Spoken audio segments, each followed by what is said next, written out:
I was halfway down the mountain road when my phone lit up with the kind of call that makes your stomach drop before you even answer. Mara, honey.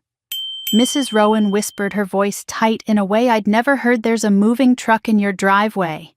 Your parents are here, and your sister, and the kids. They said you knew. I didn't breathe, didn't blink, didn't speak. A cold rush spread down my spine as I pulled the phone away just long enough to stare at her words on the screen, hoping I'd misheard. But she kept going, almost apologetic. Your mama told the movers it's family property. They're carrying boxes inside. My heart slammed against my ribs. Family property. She'd actually said it. My hands tightened around the steering wheel, the tires sliding slightly on the gravel curve as I pressed harder on the gas. The wind whipped against the windows, each gust sounding like a warning. If they had a moving truck there, if they were already inside, then this wasn't spontaneous. This wasn't a misunderstanding. This was planned. I crested the last rise before the cabin, dread swelling in my throat like something physical lodged there, choking me. And as the rooflines came into view, framed by the sharp silhouettes of the Colorado pines, I realized one terrible truth: my family was moving into my mountain house without asking. I turned into my driveway too fast, causing the gravel to spit out behind me. The first thing I saw was the massive white moving truck, its rear door rolled up a metal ramp, angling down toward the ground. Then the bodies: my mother directing the movers with one hand on her hip, my father leaning against the truck like he owned the place, and Lydia, my older sister, carrying a box, while Owen and little Piper darted around the yard, climbing rocks, kicking pine cones, laughing as if this was some weekend adventure. My mother spotted me first and smiled like she'd been waiting for me to bring lemonade. "There she is," she called out. "Perfect timing. Help us with these boxes, we need to get the heavy stuff in first." I stepped out of my car slowly, the cold mountain air filling my lungs like ice. It took me several seconds to speak, to force my voice past the shock strangling it. "What are you doing here?" Mom waved her hand casually like I was the one being dramatic. "Mara, sweetheart, don't start. We're moving in. You live alone up here and your sister and the kids need space. This is family property." My vision tunneled for a second. "No," I said, each word shaking. "It's not."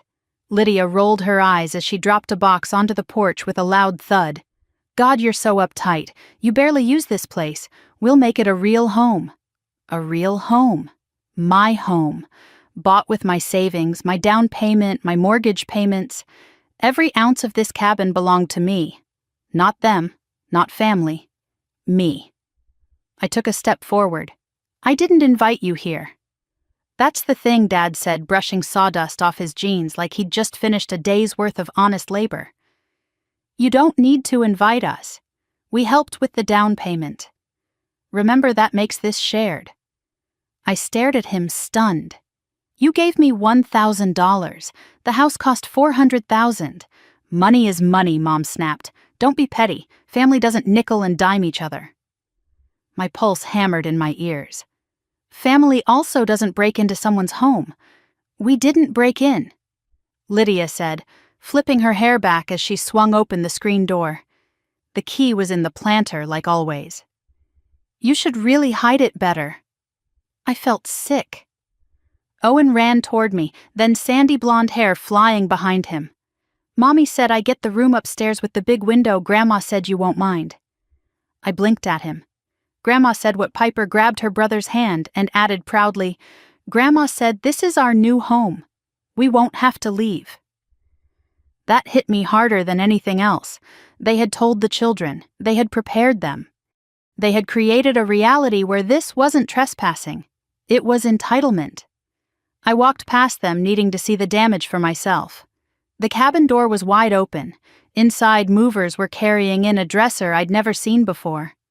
A recliner that wasn't mine sat lopsided near the entryway. My pantry door hung open, boxes of their food stacked on my shelves. My refrigerator door stood ajar, filled with items they'd brought from home. Mom's leftovers, Lydia's juice boxes, Piper's yogurt pouches, everything crammed beside my groceries like I wasn't even a separate person. I swallowed hard. Stop. Everyone stop. Mom sighed loudly, annoyed, like I was the one ruining her day. Mara, please don't make a scene. You always get like this. I turned to her, feeling my face flush with a mix of shame and fury. You need to leave. We're not leaving, Lydia said flatly. Move-in day is Saturday, but we figured we'd start early. The kids were excited. Move-in day. They'd planned this so thoroughly they had a date, a plan, a schedule. And I had never even been part of the conversation. Something inside me snapped, not loudly, not violently, but quietly, like an old rope breaking after years of strain. For as long as I could remember, I had been the dependable one, the responsible one, the giver.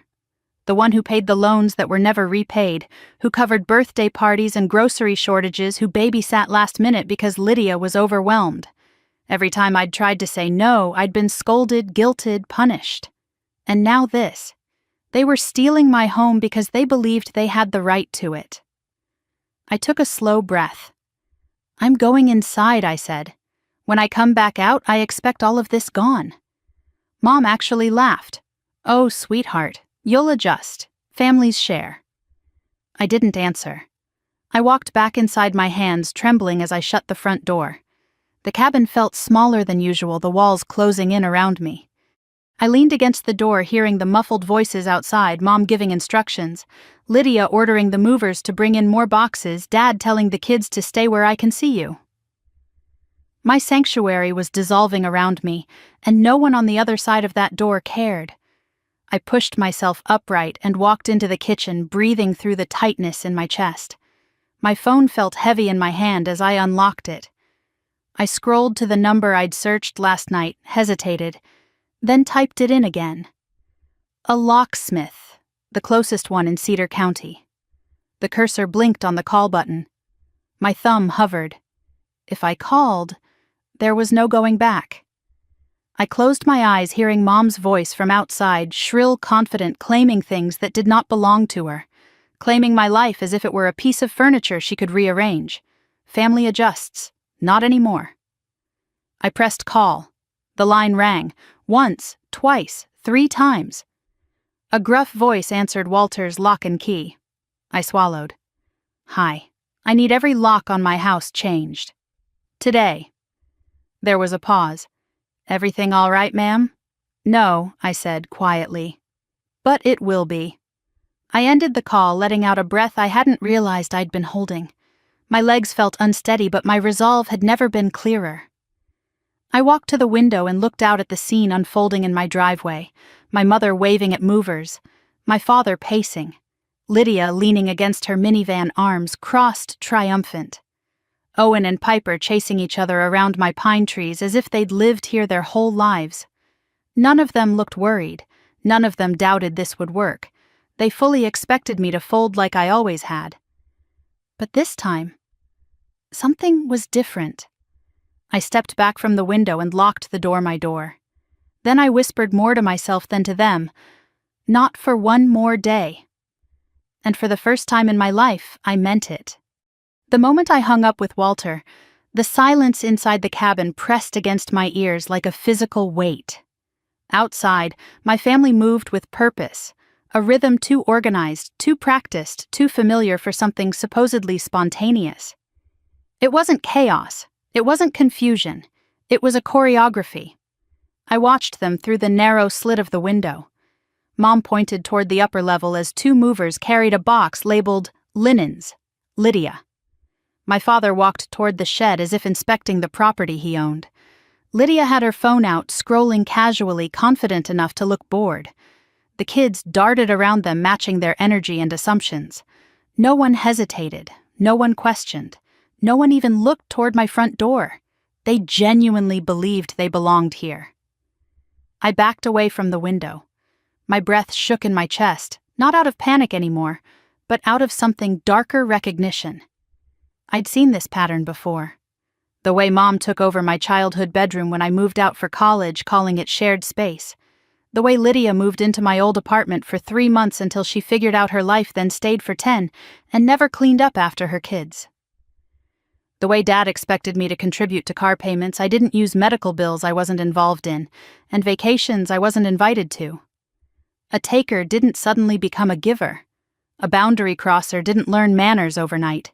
This wasn't new behavior. This was simply the first time they had tried it with something big enough for me to fight back. I rubbed my temples and forced myself to breathe evenly. I needed clarity, not panic. I needed a plan. So I went upstairs to my office and pulled out the file box I kept my paperwork in. Mortgage statements, closing documents, tax receipts, insurance policies, proof of every payment made by me alone month after month. I stacked them neatly on the desk, my hand steadier with each page I laid down. Facts were my anchor. Paper didn't lie. Paper didn't manipulate. Paper didn't twist love into obligation. I heard a loud crash outside, something dropping. My stomach clenched. I rushed to the window in time to see a cardboard box split open on the porch. A framed picture slid out and shattered glass scattering across the wooden planks. Lydia groaned dramatically. "Seriously, can you be careful?" she snapped at the mover. The man apologized and bent down to gather the shards. I couldn't help noticing what the photo was: Lydia holding Piper, both of them smiling in front of a Christmas tree I had never been invited to stand beside. Someone had written "Family Forever" on the frame. Family forever, but only when it benefited them. Mom clapped her hands sharply. "Let's keep it moving. We still have a sofa and 2 dressers in the truck. We don't have all day. The word tasted bitter even in my mind. I closed the curtains before they noticed me watching. My phone buzzed on the desk. A text from Mrs. Rowan appeared on the screen. "Just checking on you, sweetheart." "Are you okay?" I typed back, "I'm handling it. Please don't let them talk to you or say things on my behalf." Her reply was immediate. "I won't. But they've been asking around the neighborhood all week." I froze. A cold prickle moved over my skin. All week I stared at those 2 words as if they might rearrange themselves into something less incriminating. But no matter how many times I reread them, the message was the same. This wasn't a spontaneous takeover. They had been preparing. A hollow feeling opened in my stomach. My family hadn't just impulsively decided to move into my home. They had surveyed the land, asked questions, spread stories, told the neighborhood they were expected here, maybe even intended to establish residency before confronting me. That's why they acted so confident. They believed they had a narrative ready to weaponize. A knock sounded at my door from outside, a hard, insistent rap. Mom's voice followed, muffled but sharp. "Mara, open this door. We need to put the mattresses inside before it gets damp." I stayed perfectly still. "Mara." She knocked again, harder. "Stop acting like a child. Let us in." I didn't speak. I didn't move. I barely breathed. Lydia's voice piped up next, high and biting. "This is so typical of you, always making things harder than they need to be. Just open the door." Footsteps shifted. Dad's voice replaced theirs, softer, but no less manipulative. "Mara, let's talk about this. Don't do something we all regret. There it was again. I stepped back into the hallway, away from the door, afraid my voice might carry. Let them think I wasn't home. Let them pound until they were tired. I wasn't opening anything. After a few minutes, the knocking stopped. Then I heard Dad say to Mom, "We'll try again later. She'll come around." No, I wouldn't. Not this time. I went back to the office and forced myself to sit down. My hands trembled as I reached for the mortgage papers again. I tried to focus on the words, the legalities, the date of purchase, but all I could see was the image of that shattered photo frame on my porch. Family forever. If forever meant endlessly taking, endlessly assuming, endlessly crossing boundaries, then forever wasn't love.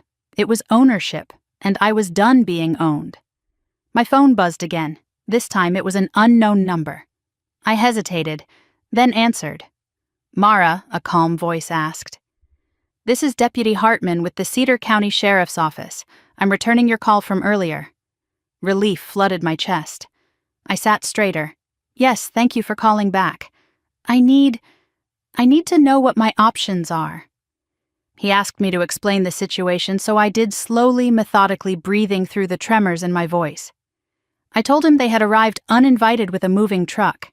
that they had entered my home, that they claimed it was family property, that I had asked them to leave and they refused. He asked questions, good ones. Is the mortgage in your name? Are they listed on the deed? Do they receive mail at your address? Have they lived there previously? Each answer was a firm no. Then he said the sentence that loosened something tight in my chest. Legally, they have no standing to occupy your residence. If they attempt to enter again without your permission, you can treat it as trespassing and call us immediately. He continued. But if they establish themselves inside, if they bring beds, personal items, and begin residing there, it becomes more complicated. Colorado law requires an eviction process if someone is considered an occupant. A chill crawled up my spine. That's why they had mattresses. That's why they had dressers. That's why they had food. That's why they had been confident. They were trying to establish residency. Deputy, I whispered, they came here planning to stay. A pause. Then I suggest preventing them from getting inside again. Document everything, and don't hesitate to call when they return. After I hung up, I sat frozen for a long moment. The pieces slid into place one by one, forming a picture so sinister it left me breathless. My family wasn't invading in a fit of misguided generosity.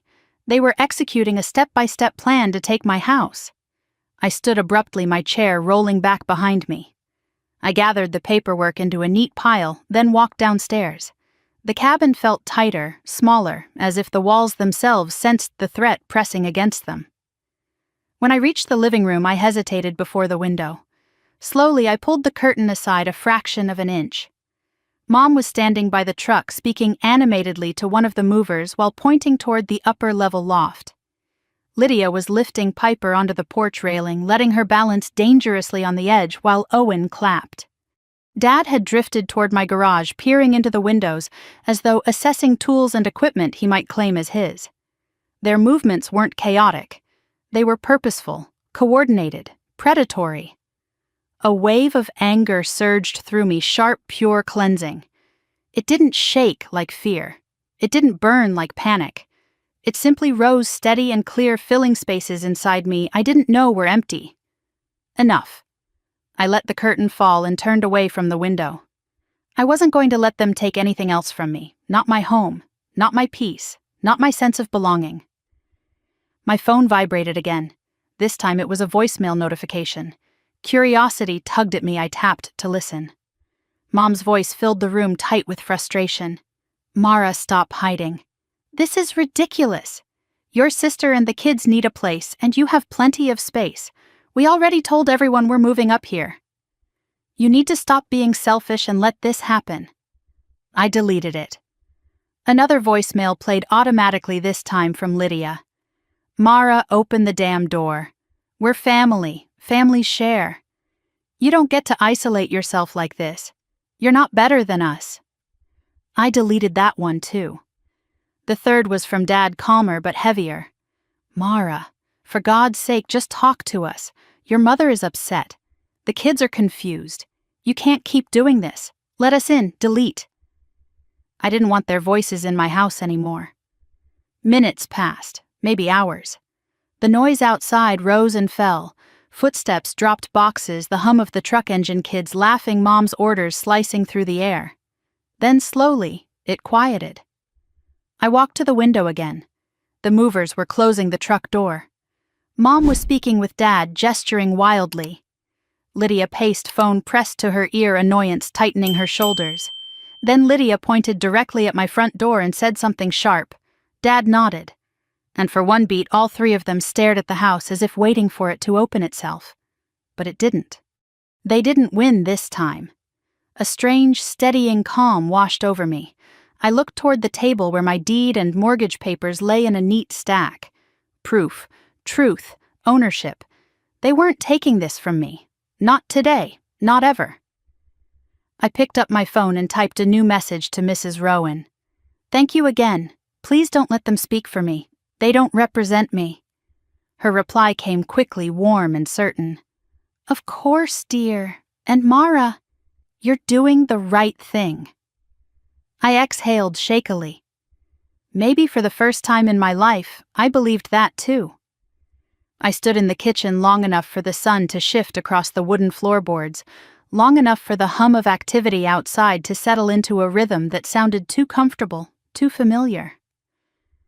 When I finally walked back toward the front of the house, something inside me slowed. I paused at the window, lifting the curtain just enough to see what waited outside. And there she was, my mother directing the movers toward the steps, as though she'd personally bought this land and built the cabin with her bare hands. Her finger jabbed toward the loft window. "Be careful with that one. It goes upstairs. My good dishes are in there." My heart thudded painfully. "Your good dishes," her voice carried across the yard like a command, not a request, and Lydia moved beneath it carrying a box with a look of martyrdom, as if performing a heroic act rather than inserting herself into a life she had no right to. I closed my eyes for a moment, steadying myself. Then I pushed open the front door. Everything stopped. My mother turned first, plastering on a smile that felt like a slap. Finally, she said, "You can help with the rest of the boxes. We need to get the mattresses in before the weather shifts." "No." The word came out quiet but solid, rooted in a place I didn't know I had. Everyone stop. A few movers froze mid-step. Lydia looked up sharply. My father paused at the foot of the porch, hands on his hips. But my mother only sighed as if inconvenienced.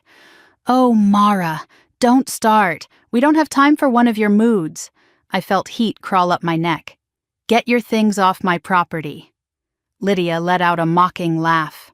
"Our property, Mara. Mom and Dad helped with the down payment." "Don't act like you did this alone." I stared at her. "They gave me $1,000. The mortgage is mine. The deed is mine. I pay the taxes. I pay for every inch of this place." Mom waved her hand dismissively. "You get so hung up on numbers. Family doesn't do math. Family shares. Family shares." My ribcage tightened at the hypocrisy. My entire life had been proof that family only shared when I was the one giving. I stepped forward. "You cannot move into my house." Lydia pressed her hand against her hip, eyebrow arched. "We're already here, and the kids love it. Why make a big deal out of something that helps everyone?" As if summoned, Owen came around the corner of the house, cheeks red with excitement. "Mommy, can we see the big window room now? Grandma said it's mine." Piper trailed behind him, clutching a pine cone. "Grandma said Auntie won't mind." The impact was sharp and immediate, as though someone had grabbed a taut string inside my chest and snapped it. They had told the kids they were moving in. They'd promised rooms, promised a home, promised belonging, all without asking me. I crouched slightly, looking Piper in the eyes. "Sweetheart, you can play in the yard for now, okay, but no one is moving in today?" Her little brow wrinkled. "Grandma said you'd try to stop us." My breath left in a single painful exhale. Lydia swooped in immediately, pulling Piper against her side. "Don't confuse them," she snapped. "They've had a long morning." My mother stepped closer, planting herself on the porch step like a queen ascending her throne. "This is happening, Mara. You're the only one making it unpleasant." I straightened. "I want everyone off my property." Dad finally joined the circle, shaking his head with theatrical disappointment. "Mara, we talked about this." "No," I cut in sharply. "You talked about it, to yourselves, before ever speaking to me." His mouth opened, but nothing came out. For a brief flickering moment, I saw something like guilt in his eyes, before it hardened into annoyance. My mother pointed toward the moving truck. "We're not doing this. You're overwhelmed. Go inside, collect yourself, and when you come back out, we'll finish. Finish. As if this were a remodel, a group project, a cooperation. This isn't yours," I said. My voice cracking only slightly. Mom rolled her eyes. "Everything that belongs to a family member belongs to the family. That's how we raised you." "No," I whispered. "It's how you drained me." A box slipped in a mover's hands, landing with a soft thud as the tension rippled outward. Lydia crossed her arms, tilting her head in that condescending way she'd perfected years ago. "Wow, dramatic much." I felt the pressure behind my eyes, the burning urge to scream, to cry, to wilt under their collective expectations the way I always had. But instead, something steadier rose, anger shaped into clarity. "I'm done," I said. "I'm done being used. I'm done being the one who gives while everyone else takes. Get off my property." My mother's face hardened. "You're having one of your tantrums." The word hit me like a slap. Tantrum. A label they'd slapped onto me every time I tried to protect myself, whenever I resisted lending money, whenever I declined a last-minute babysitting request, whenever I dared to say no. Tantrum. But this time I didn't shrink. "I'm going inside," I told them, "and when I come back out, I expect you all to be gone." Mom scoffed. "Sweetheart, this is happening whether you approve or not." I turned, stepping over the threshold of my home. Behind me, Lydia muttered loudly, "She's embarrassing herself." Dad's voice followed softer but cutting, "Let her cool off. She'll cave." I closed the door and locked it. Their muffled indignation vibrated through the wood. I stepped back, letting the weight of the moment settle over me. This was the first boundary I'd set in years, and they were pounding on it already. A fist slammed against the door. "Mara, open this right now," Mom shouted. "We have mattresses out here. I'm not opening," I said loud enough for them to hear. "God," Lydia groaned. "You are impossible." Dad's voice came next. "Talk to us. Don't escalate." I backed away until my legs hit the couch. My hands trembled, but not from fear, from the unfamiliar sensation of not giving in. I wiped my palms on my jeans, pacing. I needed to check the back door, the garage, the deck door. They knew too many ways into this house. I hurried through the cabin, locking every window, sliding every bolt. My breath quickened as I checked the mudroom. The lock held tight. Then I checked the basement door, its frame old but strong. I pressed my palm to the cool wood. No one was coming in. Not today. Returning to the living room, I glanced at the curtains and pulled them closed. The walls vibrated faintly with shouts, outside voices rising and falling, incredulous, that I wasn't bending, wasn't folding the way I always had. My phone buzzed in my back pocket. A text from Mrs. Rowan. "They told the UPS guy earlier that they're moving in permanently." I didn't say anything. My throat tightened. Permanently. They had rehearsed this. They had distributed the story. They had spread it like seeds across the community, ensuring it would sprout into something believable before I had a chance to deny it. I typed back with trembling fingers. "Thank you for letting me know. Please don't engage with them. They're not speaking for me." She responded, "I know. And if you need anything, anything at all, you call me." Warmth pricked my eyes. The quiet kind of warmth that comes when someone believes you without requiring proof. A voice boomed from outside, jarring me back into the moment. "Mara," my father shouted, "this is your last chance before we bring in the furniture." I exhaled slowly. They weren't going to stop. They weren't going to reconsider. They weren't going to treat this as anything other than their right. I walked to the center of the living room, listening to the muffled chaos outside. Then, with steady hands, I reached for my phone again. Deputy Hartman's number was still near the top of the call log, but I didn't dial him. Not yet. First, I needed to create space to think. Space they couldn't intrude on. I sat down on the floor, crossed my legs, and closed my eyes. This is mine. The cabin creaked softly as the wind pressed against its walls, a familiar grounding sound. The smell of pine sap drifted in through the cracked window frame. For a moment it was just me and the mountains and the heartbeat of a place I had chosen for myself. Then a loud scrape jolted me upright. Someone trying the back door. My pulse spiked. I ran to the hallway and heard Lydia's voice faintly on the other side of the house. She locked it. "Check the garage." I swallowed a surge of panic and whispered into the empty air, "It's okay. They're not getting in." Still, I moved from window to window, ensuring every latch was tight. Outside, they regrouped. Mom yelled something unintelligible. Dad argued with her. The movers stood around awkwardly, unsure whether to keep hauling or get in their truck and run.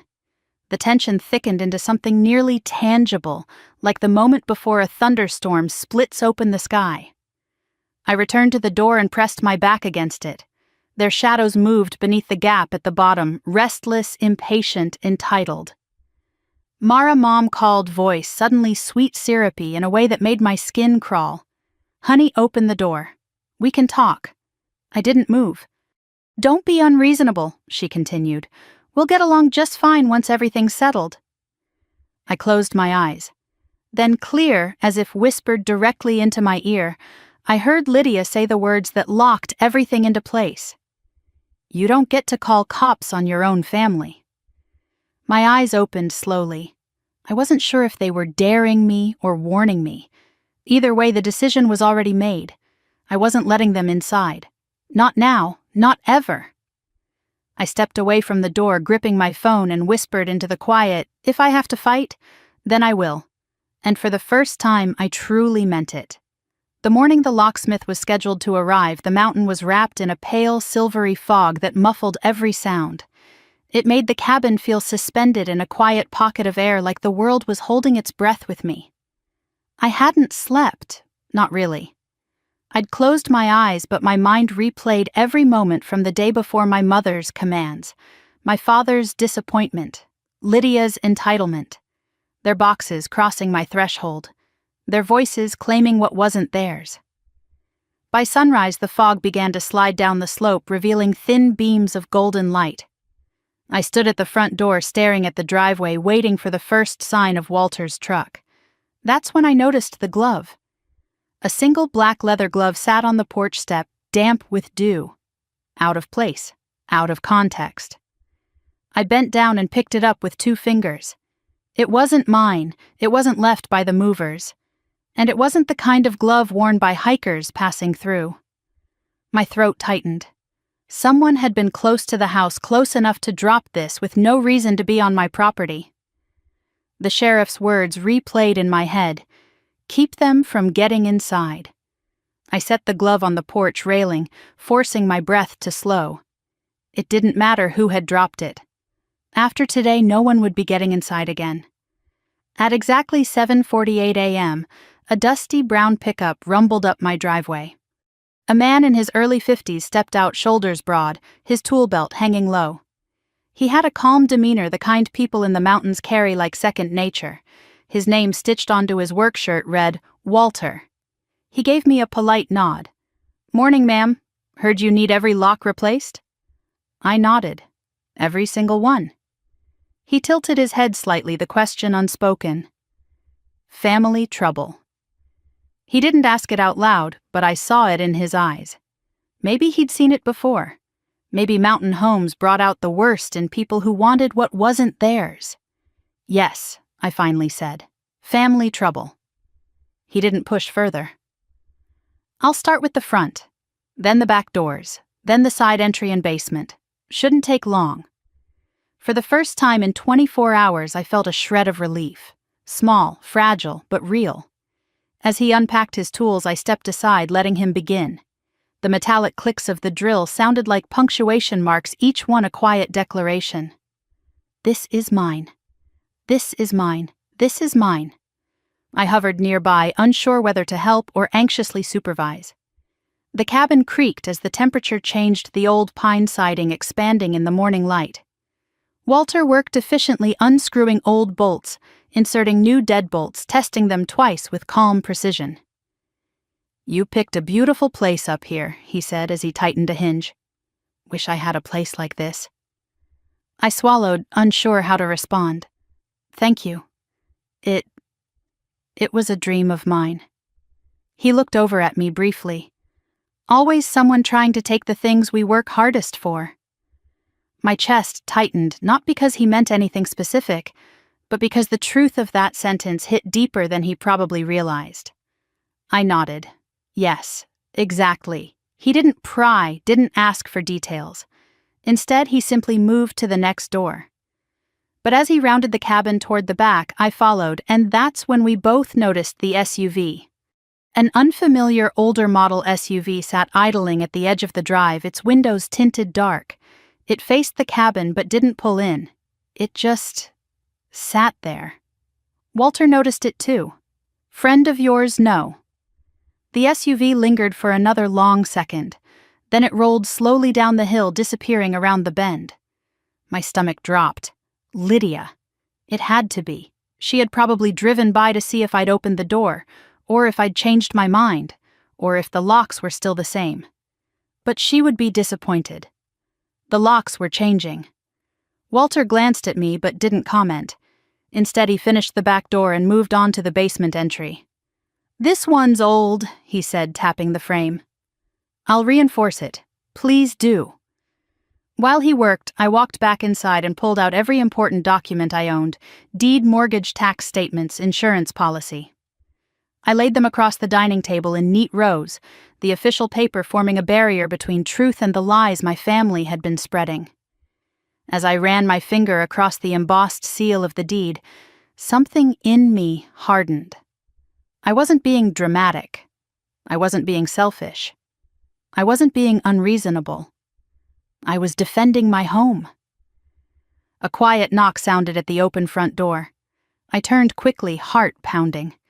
Mrs. Rowan stood there, hands clutching a small container covered with foil. Her face was warm, though worry softened the corners of her eyes. I baked muffins, she said gently. Thought you might need something to eat. My shoulders loosened a fraction. Thank you. She stepped inside, glancing around. I saw the truck. Good idea, smart girl. I exhaled shakily. I found a glove on the porch this morning. Her brows knitted together. A glove. What kind of glove? Leather. Men's. Not from the movers. Her lips pressed into a thin line. Well, I didn't want to worry you, but last night I thought I heard someone on your property. Ice slid through my chest. Last night, she nodded. Around 11. My dogs started barking, so I looked out the back window. Didn't see anything, but I felt something. Like someone was watching. Yes. Exactly. My pulse quickened. Lydia drove by this morning. I think it was her. Or someone else from the family, she murmured.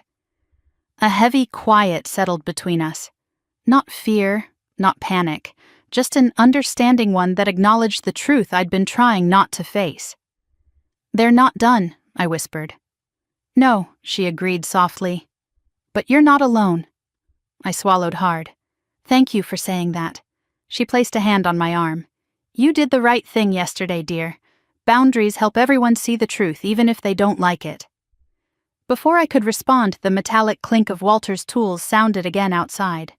Mrs. Rowan squeezed my arm once more. I'll let you finish. Call me if you need anything. After she left, I carried the muffins to the counter and stared at them, feeling something odd and bittersweet stirring in me. Support. The simple, quiet kind. It had been a long time since I felt it. By the time Walter finished the last door, the sun was sharper, melting through the fog and warming the deck. All set, he said, handing me 3 new keys on a metal ring. Front, back, side, basement. Every lock's changed, deadbolts reinforced. I took the keys, feeling their weight like armor. Thank you. He nodded, wiping his hands on a cloth. If anyone tries to get in now, you'll know. And if they come back, don't open the door. Call the sheriff. His voice held no judgment, only caution born of experience. I will, I said. He tipped his cap and left his truck rolling down the driveway until it disappeared into the trees. For a moment I stood there alone, holding the keys against my chest. They felt cold in my palm, unfamiliar but powerful. My house was safe again, at least for now.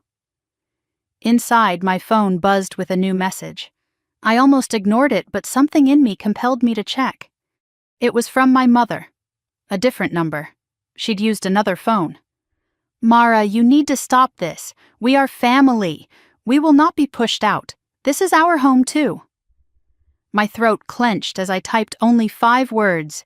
Do not come back here. I locked the screen before another response could appear. The house felt brighter than it had yesterday. Airier. More mine.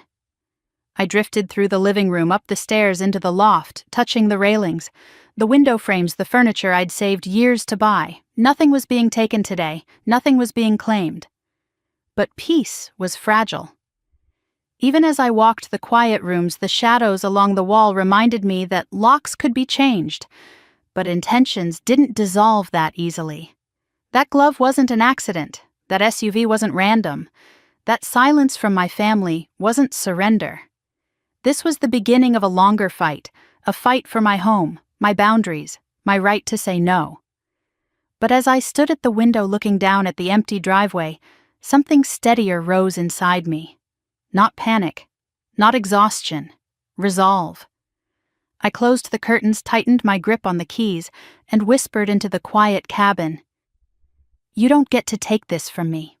Not anymore." And for the first time, the house felt like it agreed. My phone began buzzing before I even made it downstairs the next morning. At first, it blended into the ordinary sounds of the cabin, the creak of old wood, the soft whisper of wind against the siding. But it didn't stop. It kept vibrating again and again until a knot formed in my stomach. I set my coffee mug on the counter and finally looked. 8 missed calls from Mom, 5 from Dad, 11 text messages from Lydia, and more numbers I didn't recognize, likely cousins, aunts, neighbors they had recruited. A fresh wave of nausea rolled through me. I hadn't even opened a single message yet. I clicked on Mom's first. "Mara, you embarrassed all of us yesterday. Fix this now. Fix this." As if I had done something wrong. The next message from her came seconds later, almost frantic. "The kids didn't sleep last night because of you. You need to think about someone besides yourself, besides myself." The irony almost made me laugh. I scrolled further. "If you don't answer, we will have no choice but to take action. Take action." There it was, the threat tucked neatly between guilt and manipulation. I clicked Lydia's thread next. Her messages were longer as always. She never used 10 words when she could use 200. "I can't believe you locked your own family out. Do you understand how cruel that was?" Owen asked why you hate us. I didn't know what to tell him. You never let us in literally or emotionally. Maybe this is who you really are. Then we weren't trying to take anything from you. We were trying to build something with you. But you're too selfish to see it. Then, a few lines later, "If you don't let us move in, we will take the next step." My breath caught. The next step. I didn't know what that meant yet, but a chill ran through me. My family didn't make empty threats. They escalated until they got what they wanted. The phone rang suddenly, one of the random numbers. I answered without thinking. "Mara, how could you do this to your mother?" my Aunt Caroline shouted. "She told us you shoved them out like strangers." I blinked, stunned. "I what? That's not true. They tried to move into my house without asking. They brought a truck. They invited themselves." "That's not what she said," Aunt Caroline snapped. "She said you threw your own niece and nephew onto the street." My throat tightened. "They live with my parents, Caroline. They have a home." "Well, she sniffed your mother didn't tell it that way. Of course she didn't." I hung up before she could continue. Another call came, then another. Every ring chipped away at something inside me. Every accusation scraped against old wounds that had never healed properly. I set the phone face down on the table and walked to the window. The mountains looked peaceful, unaware of the storm building in my messages. But the silence around me didn't ease anything. My body felt charged, restless, braced for something more. When the phone rang again, I ignored it, but after the 4th time I recognized the number, my father's cell. I took a breath and picked up. "Mara," he said. His voice came out heavy, worn. "Your mother hasn't stopped crying since yesterday. Your sister's beside herself. The kids are confused. Here it comes. You need to fix this." I pressed my fingers into my temple. "There's nothing to fix. You all had no right to come here. None." He sighed the way people sigh when they think they're the reasonable party. "We're family. Families take care of each other." "I've taken care of this family my entire life," I said quietly. He paused, thrown off for a second, then continued. "Look, we've already planned a move-in day. Saturday. Let's not make this ugly. Saturday." They were still coming. They were treating my boundary like a suggestion. I closed my eyes. "Dad, if you come on Saturday, I'll call the sheriff." Silence, a long one. Then he said, voice cool and disappointed, "This is not how we raised you." I ended the call. The weight of his words lingered like a bruise forming beneath the skin. I stood there in the middle of my kitchen, staring at the wooden floor until the knots in the grain blurred. This wasn't over. This was barely the beginning. I needed air. I grabbed a sweater and stepped outside. The crisp bite of the mountain wind hit me instantly, but it was grounding. I stood on the porch, inhaling deeply. From down the road I heard the crunch of footsteps. I looked up to see Mrs. Rowan walking toward me, holding a small basket, as if she were delivering peace offerings. "I thought you might want some fresh bread," she said, lifting the basket slightly. "You didn't come out yesterday after they left." Her kindness nearly undid me. "Thank you. It's been a lot." She nodded sympathetically. "I can only imagine." We stood there quietly for a moment. The wind rustled through the pines.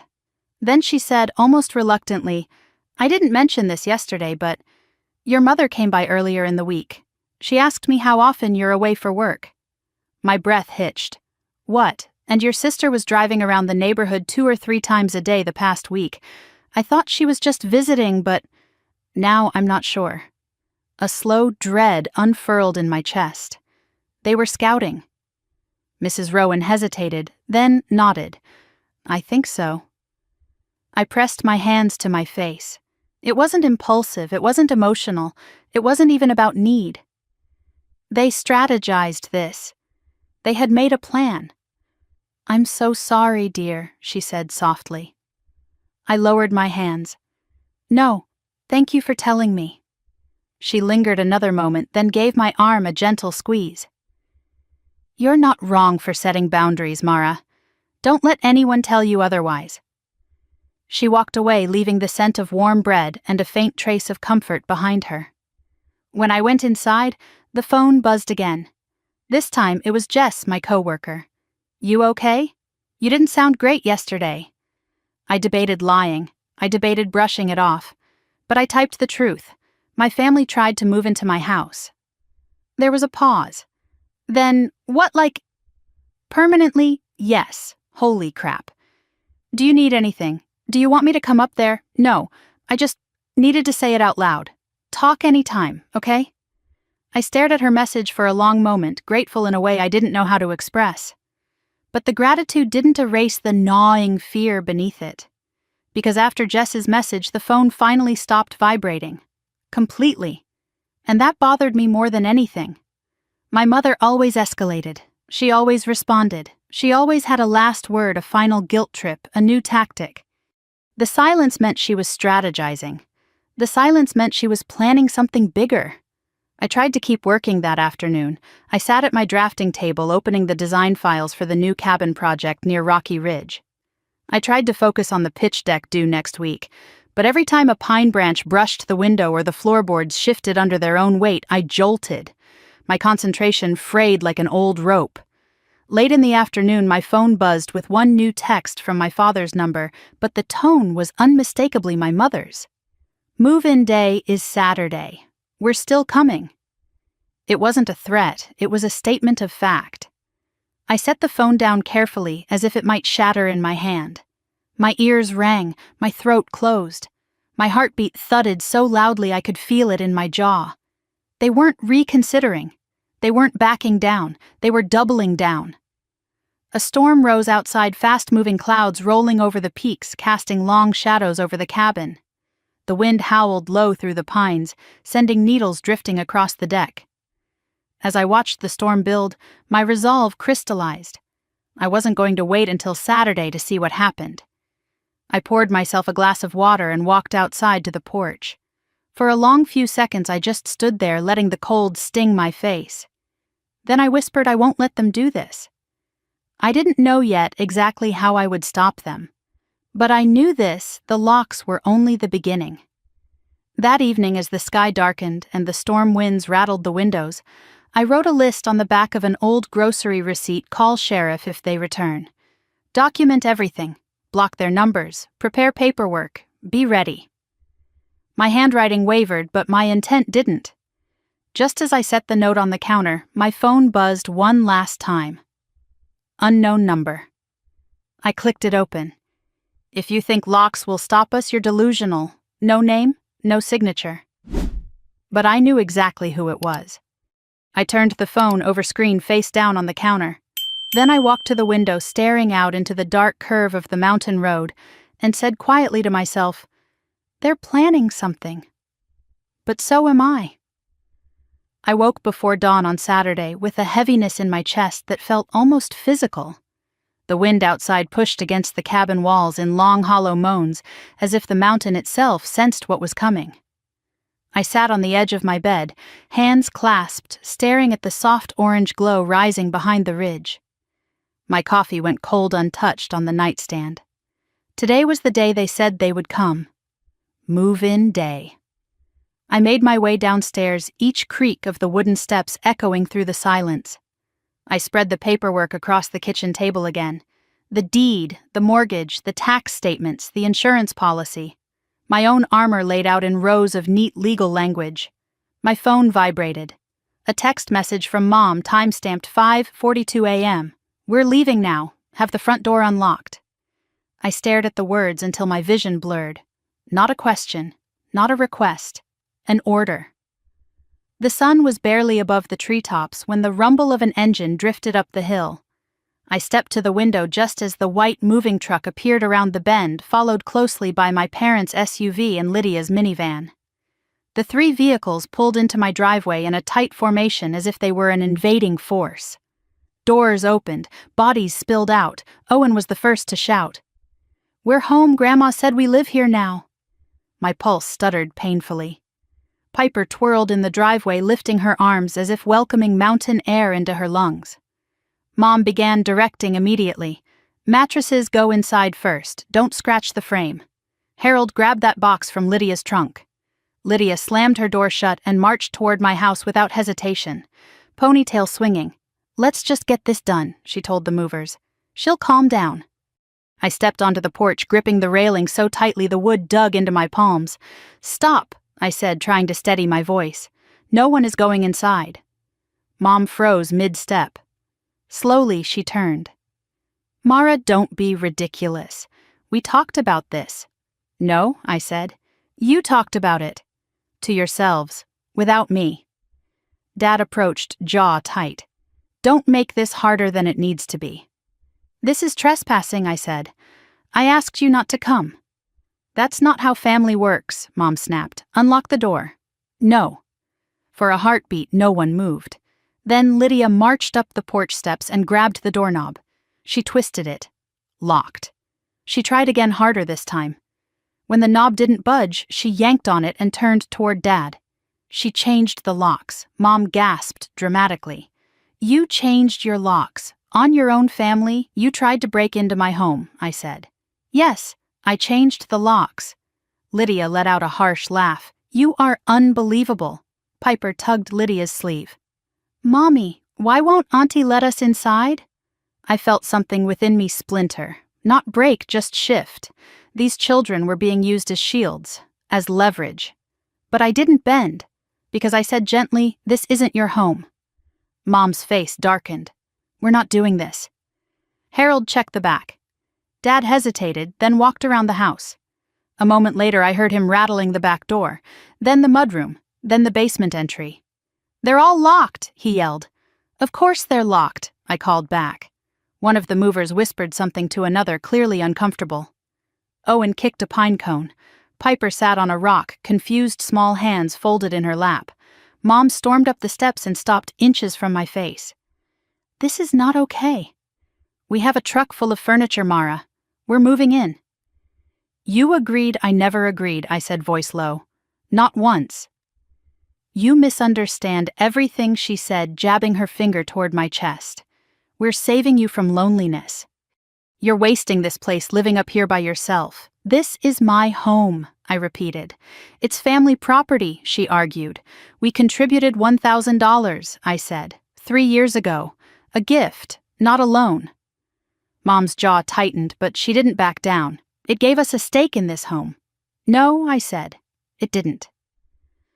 Lydia dragged another box from the truck and threw it onto the ground. The tape ripped open on impact, spilling toys and framed photos across the dirt. A picture of her with Piper slid toward my feet. Someone had written "Home Sweet Home" in glitter marker across the bottom.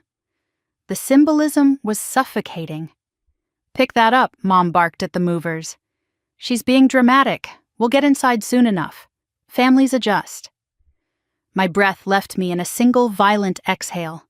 I stepped back inside the cabin, shut the door, and locked it again. Their voices rose into a chaotic chorus outside. Mom pounding, Lydia shouting, Dad cursing under his breath. The movers standing awkwardly. My pulse thudded in my throat. I walked backward into the living room, trying to steady my shaking hands. This was it. The moment the deputy had warned me about. I grabbed my phone and dialed the sheriff's office. Cedar County Sheriff, how can I help you? There are people attempting to enter my home, I said. My voice strangely calm. I told them not to come. They refused to leave. Is anyone inside with you? No. They're outside. Do they have weapons? No, I said, but they have a moving truck and they're trying to force entry. We'll send deputies, the dispatcher said. Stay inside. Do not engage. I hung up. Outside, Mom banged so hard on the door that it shook in its frame. Mara, open this door. We're not doing this. You are trespassing, I called back. I am asking you to leave. You are humiliating us in front of strangers, she yelled. You're humiliating yourselves, I said quietly. Minutes passed. Then sirens. The sound echoed up the slope, bouncing off the pines, growing louder as 2 police cruisers climbed the hill. Red and blue lights flashed through the trees, casting fractured colors across the cabin walls. Lydia swore under her breath. Dad stepped back from the porch. Mom's eyes widened with something between fear and outrage. The cruisers stopped. 2 deputies got out. Deputy Hartman approached the porch. Good morning, he said, firm but not unkind. We received a report of trespassing. Mom immediately pointed at me. Our daughter is having an episode. This is a misunderstanding. Deputy Hartman lifted a hand. Ma'am, I need to ask. Do you live here? Mom blinked rapidly. We're moving in today. This is family. Do you live here? He repeated. No, she said tightly, but we have a right to be here. Do you have documentation proving ownership? Dad stepped forward. We helped her buy the place. That's not what I asked, the deputy said. He turned to the door. Miss, are you inside? I unlocked the door and stepped out, folder in hand. The cold air hit my face like a slap, but I stood tall. I'm the owner, I said. I have the deed, mortgage, tax, documents, insurance policy. I handed the folder to Deputy Hartman. He flipped through the pages carefully. These are all in your name. Yes. Mom lunged forward. She stole this house. We gave her money. The deputy raised an eyebrow. Do you have any documents proving shared ownership or a loan agreement? Mom opened her mouth. Nothing came out. Lydia's face twisted. You're taking her side. You don't understand, ma'am, the second deputy said, stepping between us. What we understand is the documentation. And the documentation says this is not your property. But we're family, Mom cried. And she has asked you to leave, Deputy Hartman said calmly. Multiple times. Dad's jaw clenched. We're not the bad guys here. Deputy Hartman lifted the folder again. This is her legal residence. If you enter without permission, it is trespassing. If you attempt to force entry, it becomes breaking and entering. The words hit the air like hammer blows. Owen began crying. Piper clung to Lydia's leg. Lydia glared at me through the tears. How could you do this? I looked at her, my voice low but steady. You don't get to take my home. Mom's face contorted with rage. You will regret this, Mara.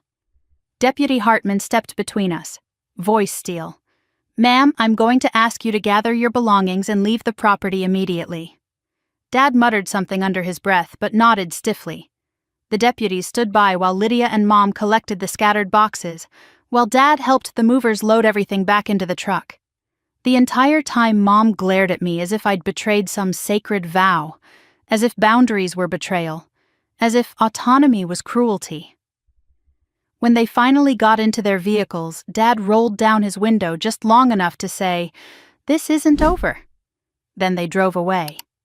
The sirens faded, first the engines next, and finally the rumble of the moving truck dissolved into the mountain silence. I stood on the porch gripping the railing. My hands were cold, my breath shook. But beneath the shakiness was something fiercer, relief, resolve, a kind of victory I'd never tasted before. Deputy Hartman returned the folder. "Would you like to file a formal trespassing report?" "Yes," I said. He nodded. "We'll document everything." After they left, the porch felt impossibly quiet. The air was cold and sharp, carrying the clean scent of pine sap. I closed my eyes and let the silence settle over me. Two things were certain: they would be back, and I would be ready. The silence that settled after the police left felt strangely heavy, like the air inside the cabin had thickened with everything unspoken. I paced the living room, unable to sit, unable to rest, my mind spinning through every detail of the morning. Their faces, their voices. The disbelief in my mother's eyes as the deputies told her to leave. The anger simmering behind my father's tight jaw.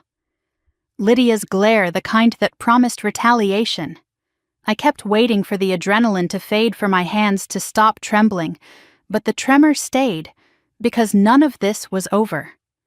My phone buzzed on the coffee table. I ignored it. Then it buzzed again. And again. I forced myself not to look. I already knew the messages would be laced with accusation, guilt, and threats. I wasn't ready to read any of it. I finally collapsed onto the couch, folding my knees to my chest. The room was too quiet now, the ticking of the old wall clock too loud. I kept replaying one detail I hadn't been able to forget: how easily they'd expected to walk inside. How confidently they'd spoken as though this home belonged to them. How certain they were of their right to my space.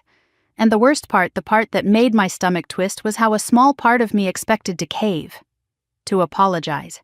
To smooth everything over so I wouldn't be the villain in their story. But I hadn't. And now the consequences were coming. By late afternoon, the silence outside had become oppressive, but inside my phone was anything but quiet. When I finally picked it up, 47 missed messages filled the screen. Mom: "You humiliated us. Everyone saw what you did." Dad: "This isn't over." Lydia: "I hope the cabin keeps you warm when you're old and alone. The kids don't want to see you again." I closed the message thread. It didn't hurt the way it used to. It was sharp, yes, but no longer capable of sinking deep. Something inside me had shifted too far to be dragged back. Late that evening, I walked outside with a blanket wrapped around my shoulders. The mountains were still, the moon bright against the dark sky. I sat on the porch steps and let the cold air sting my cheeks. For the first time, I whispered the thought aloud: "I'm done letting them take pieces of me." It felt like a promise. A quiet one, but real. The next day, I returned to work.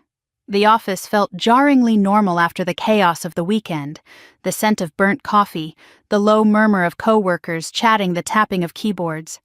But the tightness in my chest hadn't lifted. Jess slid into the chair beside me during lunch break. "You look exhausted." "Are you okay?" I hesitated. Then I told her the truth.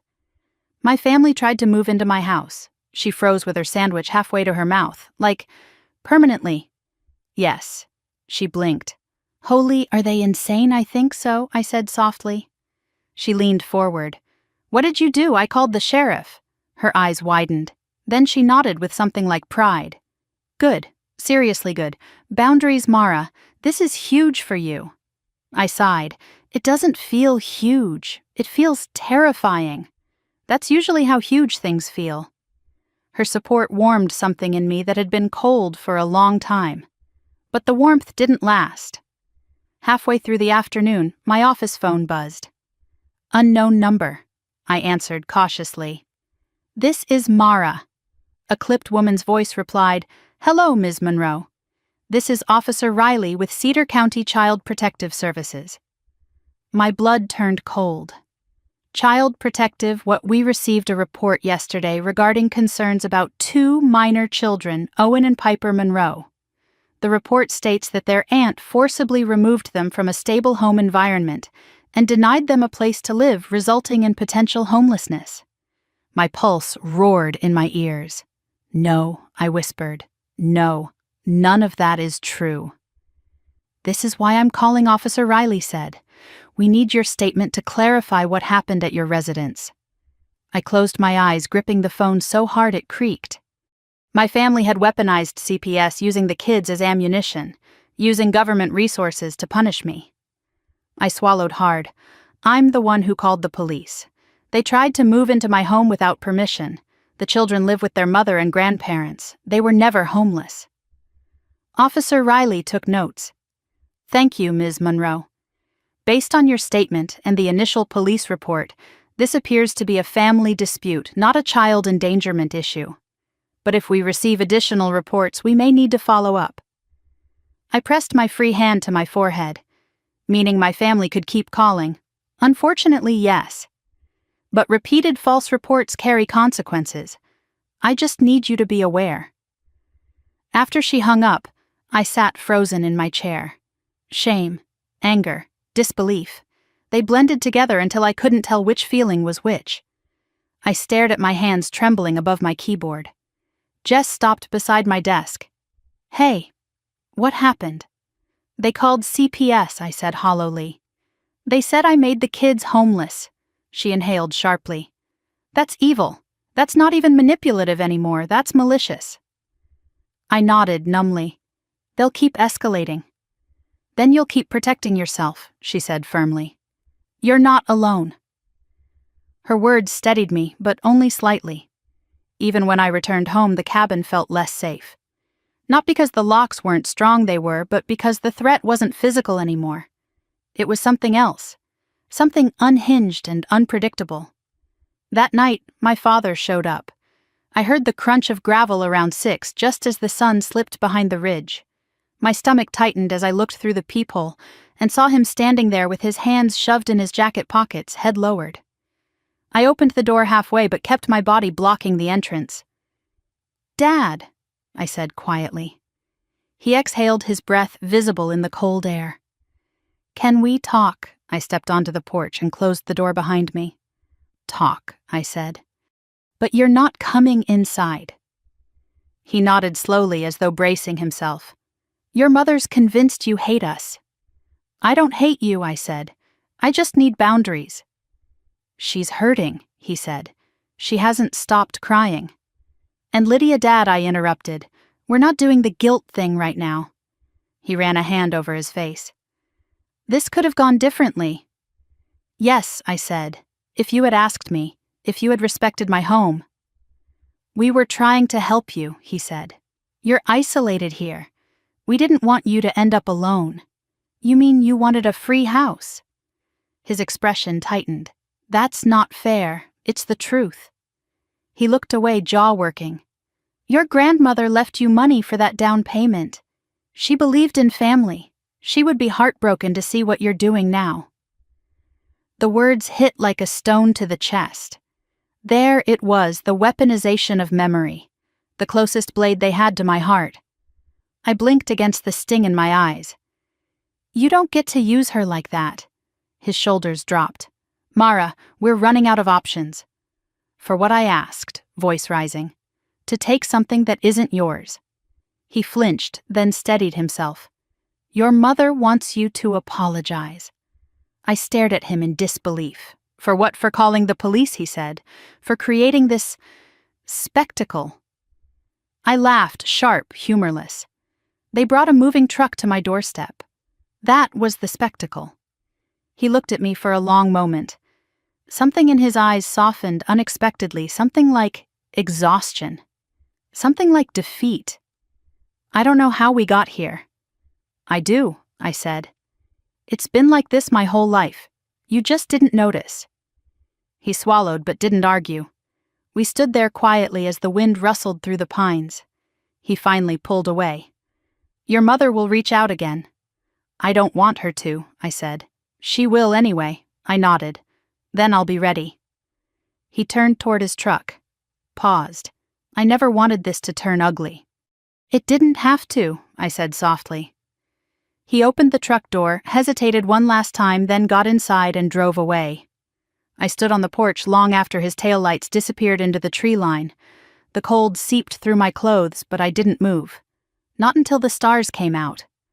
Only then did I whisper into the dark, "I didn't start this, but I'm going to finish it."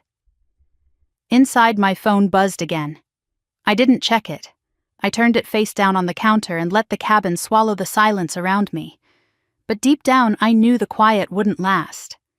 My family had already escalated once. They would do it again.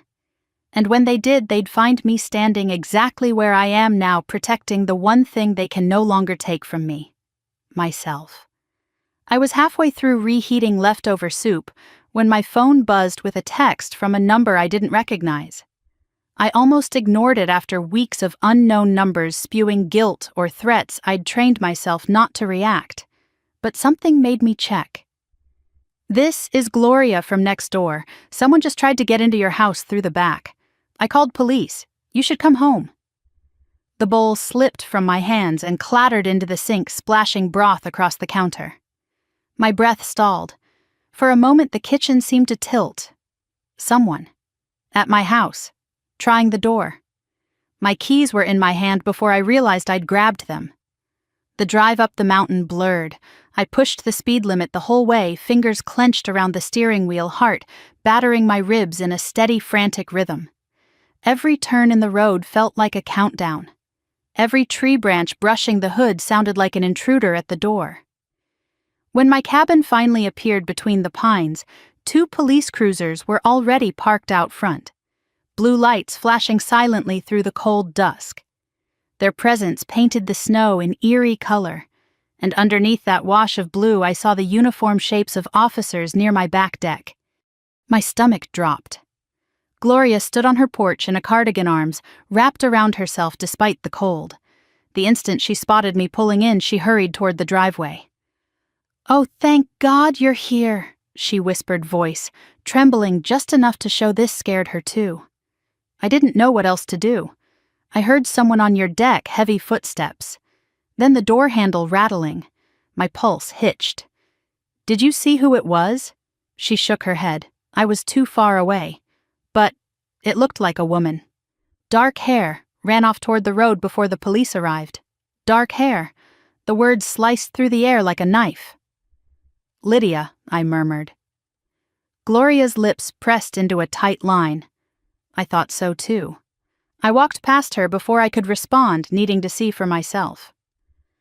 Officer Hartman, the same deputy from move-in day, stepped toward me, expression professional but edged with concern. "Miss Monroe," he said. "Good thing you came quickly." "What happened?" My voice came out tight-clipped. Hartman gestured toward the back deck.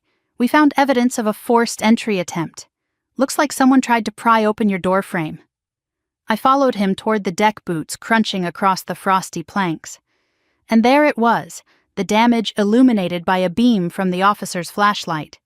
Fresh gouges in the wood around the lock, splintered edges where a tool had been wedged between door and frame. Someone had tried to break into my home. I reached out and touched the wood, the grooves biting back against my fingertips. My heart thudded a slow, painful rhythm. "She really did it," I whispered. "She actually tried." Hartman's voice softened. "You know the person," most likely, I said, swallowing hard. "My sister," he nodded grimly. "Your neighbor's description matches, and you already have a standing trespass record for her." My throat tightened. "Can you arrest her, not without clear identification or footage?" he said. "But this incident strengthens your case if she attempts anything again." I closed my eyes. The wind pushed across the deck, cold enough to sting. "I'll install cameras," I breathed. "That would help," he said. "A lot." The officers moved around the property a few more minutes, documenting the marks, speaking with Gloria, looking for footprints. But the frost had already begun to melt where the intruder had run. No clear tracks remained. When they finally left, Gloria walked me back toward my porch, voice quiet. "You don't deserve this, Mara," she said softly. "I've lived next to you 2 years. You're a good woman. You keep to yourself. You always help when people ask. None of this is your fault." My eyes burned. I know I whispered, surprising myself with how true the words felt. For once, I know. After she returned to her home, I stepped inside the cabin and locked the door behind me, every bolt, every latch, every reinforced piece of hardware Walter had installed. The living room felt different now, as if someone had touched the doorknob while I wasn't here, as if someone had pressed their face to the glass peering in. I sat on the couch, pulled my knees close, and let the silence settle around me. Break-ins weren't just physical, they were emotional. They splintered something inside you, made you question whether any space was truly your own. My family didn't want reconciliation. They wanted compliance, and now they wanted access. My hands trembled as I dialed the sheriff's office again. "I'd like to file an amendment to the trespassing report," I said. "My home was targeted again. I believe it was my sister." The dispatcher took my information calm and methodical. "We'll add this to the case file, and we strongly recommend installing security cameras as soon as possible." "I will," I said. "Tonight." After hanging up, I sat there for a long moment, staring at the door that had nearly been pried open. Then I grabbed my keys again. The closest hardware store was 40 minutes away, but I didn't hesitate. I bought 3 outdoor cameras with motion sensors, floodlights, and a reinforced metal plate for the back door frame. By the time I returned to the cabin, night had fallen, the mountain wrapped in a cold quiet that felt both protective and isolating. Setting up the cameras took nearly 2 hours. My fingers went numb, fastening screws in the freezing air, but I kept going until the last camera blinked to life, a little red dot reflecting back at me like a promise. When I finally came back inside, I collapsed on the rug in front of the fireplace. The flames crackled softly. I stared into them until my heartbeat slowed. And then my phone buzzed again. Mom. But not from her number. Another new one. I hovered for a moment, then opened the message. "How dare you accuse your own sister of breaking into your house? She was with us all day. You're making up stories to justify your cruelty." I exhaled slowly, phone trembling in my hand. Then another message appeared. "She would never do something like that. You're becoming paranoid." And another. "You will not weaponize the law against your family. You are out of control." I didn't respond. Instead, I blocked the number. But the messages didn't stop. A minute later, another unknown number lit up my screen. "Why are you lying about us? Why would we want your stupid cabin? You've always been selfish." I blocked that one too. Another number followed immediately. "You won't get away with this." My chest tightened, but I didn't reply. I blocked every number until the list of recent blocks stretched longer than my list of contacts. Around midnight, the cabin went still. I stood, walked to the window, looked out at the dark silhouette of trees swaying gently in the wind. The camera's tiny red lights blinked steadily back at me. I wasn't imagining this. I wasn't exaggerating. I wasn't wrong. Someone had attempted to break into my home. And whether or not they admitted it, I knew exactly who it was. In the morning over tea, Gloria texted me again. "Heard through the grapevine that a police officer visited your parents' house. Your mother is furious." My stomach clenched. That meant the investigation had reached them. That meant Lydia had been questioned. That meant the line between quietly manipulative and openly dangerous had already been crossed. I typed back carefully. "Thank you for letting me know. Staying alert." She sent a final message. "They're angry because you stood up for yourself. Keep standing." I put the phone down and felt something I hadn't felt in days. Resolve. The kind that was no longer shaking or fragile. The kind that felt rooted in something deeper. My family believed they could intimidate me, wear me down, make me give in the way I always had. But standing in my mountain cabin, sunlight pouring across the floor, I realized I wasn't just defending a structure of wood and nails. I was defending my right to peace, my right to safety, my right to exist without being consumed. And if they came again, whether with manipulation, with threats, or with covert break-ins, they would find a woman ready to fight for herself with every resource she had. For the first time, I whispered the words aloud, letting them settle in the air like armor. They don't own me, and they don't own my life. I picked up my tea, pulled the blanket tighter around my shoulders, and faced the windows head-on. Let them come. This time, the mountain wasn't the only thing standing strong. The letter arrived on a Wednesday morning, tucked neatly between a grocery ad and a hardware store coupon, as if it weren't the spark that would ignite the next battle. I didn't recognize the return address, some attorney's office in town, but the moment I slid my thumb under the seal, a cold ripple moved through me. Inside was a formal complaint filed in my mother's name. She was suing me for $1,000. The exact amount she had contributed to my down payment 3 years ago, plus interest. I stared at the papers, the printed paragraphs twisting into something surreal. A lawsuit. Her signature. A demand for repayment of something she had explicitly called a gift. I set the letter on the table and pressed both hands against my forehead. My heart thudded in a slow, disbelieving rhythm. My mother had accused me of cruelty, selfishness, emotional abuse, but this was different. This wasn't guilt or manipulation. This was a weapon, and she expected me to fold. Light crept across the kitchen as the sun rose, but the room felt dimmer, smaller. I took a long breath, then dialed the attorney, recommended by my coworker, a man named Gregory Hayes. When he answered, his voice carried a blend of calm and practiced assurance that steadied something inside me. "Bring everything you have," he said after I explained the situation. "Deed mortgage documents, the police reports, the CPS call, details the trespassing file, and every text message you still have saved. All of that I asked, all of it," he said. "This isn't about the money. They're applying pressure. We're going to build a wall." The folder of documents I'd been growing for weeks suddenly seemed prophetic. That afternoon I drove into town and entered Gregory's office, a small, tidy room filled with books whose spines looked worn from use. He adjusted his glasses, motioned for me to sit, and began sorting through the stack of papers I'd brought. After a few minutes, he looked at me over the frames. "They don't have a case," he said simply. A breath I didn't know I'd been holding escaped my lungs. "They won't win, no," he said. "But that isn't the point. This lawsuit is designed to scare you, to force you to negotiate, to get you to bend." I rubbed my hands together, trying to dispel the chill under my skin.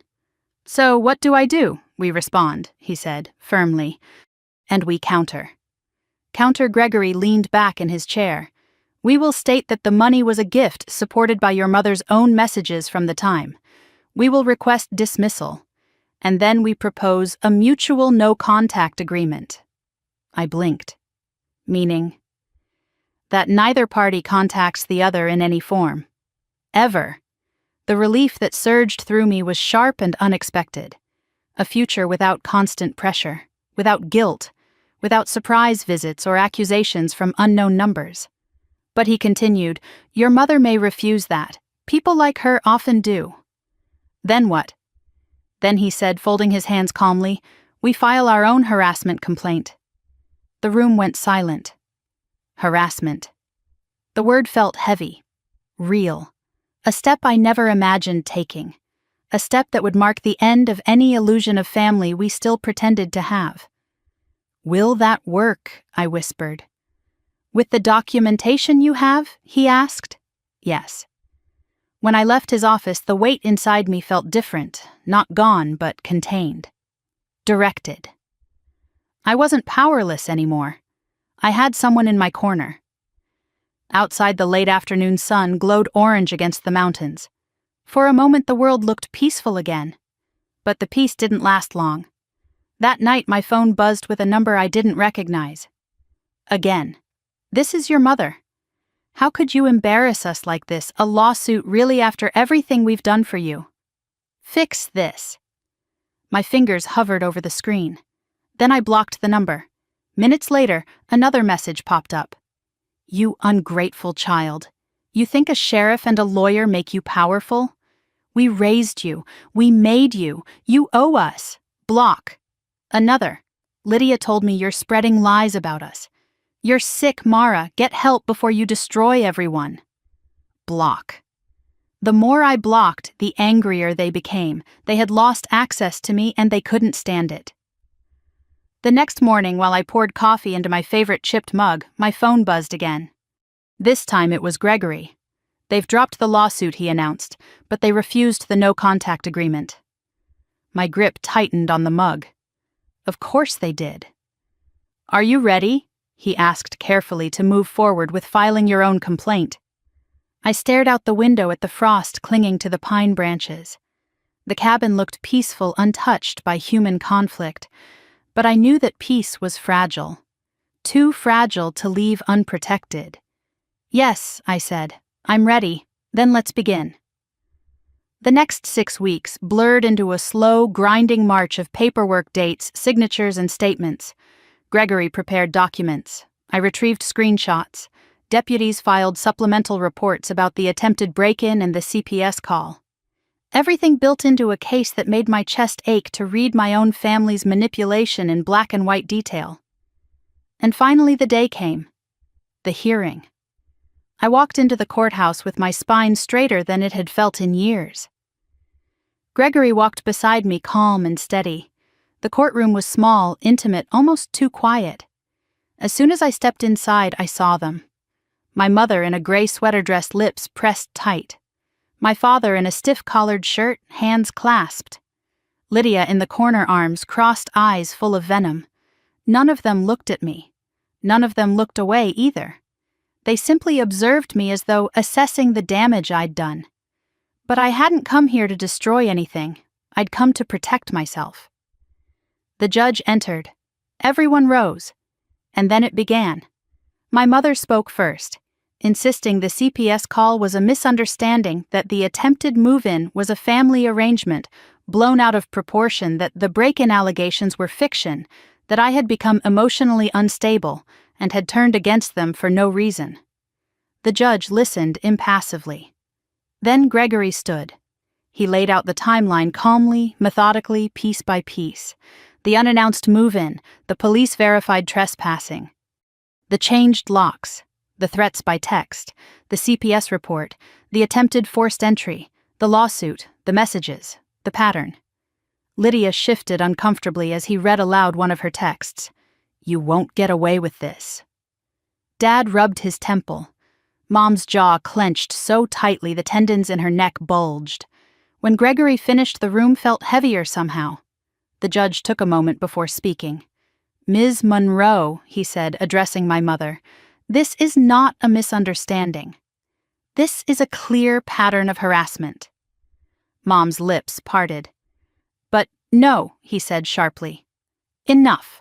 She closed her mouth. Then the judge turned to me. Miss Monroe, based on the evidence and the testimony presented today, the court will grant your request. The words washed over me like a wave. Effective immediately, he continued, the respondents are ordered to cease all contact with you. They may not approach your residence, workplace, or attempt communication through any means. Violation of this order will result in fines or arrest. My mother gasped. Lydia snapped upright. My father's face fell into something like disbelief.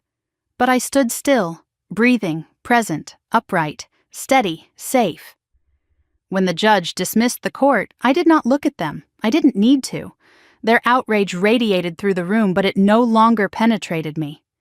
For the first time in my life, the boundaries I set were not requests. They were law. Outside the courthouse, the sunlight felt warmer, crisper, real. I breathed it in like someone who'd been underwater too long. Gregory handed me a copy of the order. How do you feel? For a moment, I couldn't speak. The knot in my throat loosened gradually, then dissolved. Free, I whispered.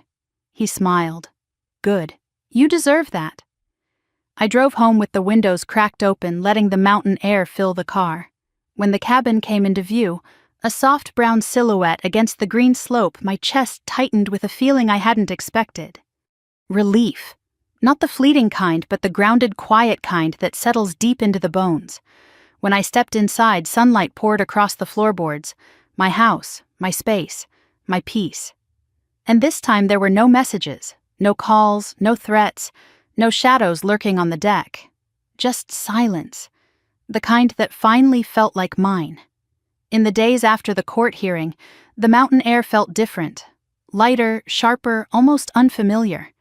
For the first time in months, I woke without a knot in my stomach, without scanning my phone for threats before I even got out of bed, without listening for the crunch of tires on gravel outside my cabin.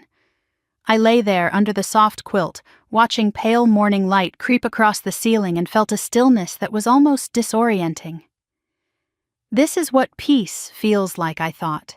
It felt both foreign and fragile. I got up slowly, making coffee in silence instead of panic. The cabin hummed with its usual morning sounds, the steady click of the heater, the faint whistle of wind through the rafters, the occasional pop of the old boards warming under sunlight. None of it felt threatening. None of it felt tense. When I stepped onto the porch, mug in hand, the valley below was shrouded in early mist. The dew on the railing glittered in the light. For a long moment I simply breathed. No footsteps on the deck. No vehicles coming up the road. No shadows moving through the trees. Just quiet, true quiet. I didn't realize how much I'd needed it until the tension in my shoulders finally began to unravel. Around mid-morning, I heard the familiar creak of the gate on the side path. Then Mrs. Rowan appeared, walking slowly toward the porch with a jar of something wrapped in a towel. "I made blackberry preserves," she said when she reached the steps. "Figured you could use something sweet."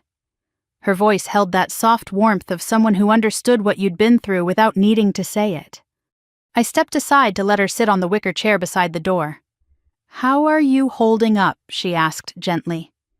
I thought about the question. "Different," I said, "like the air is clearer. But also strange. I keep waiting for something to happen." "That's normal," she said, patting my arm. "Your body is still remembering the chaos." Chaos. That was the right word. Even now my mind replayed the months leading up to the restraining order, the texts, the CPS call, the break-in attempt, the lawsuit. My family's voices still echoed somewhere deep inside, even if they could no longer reach me.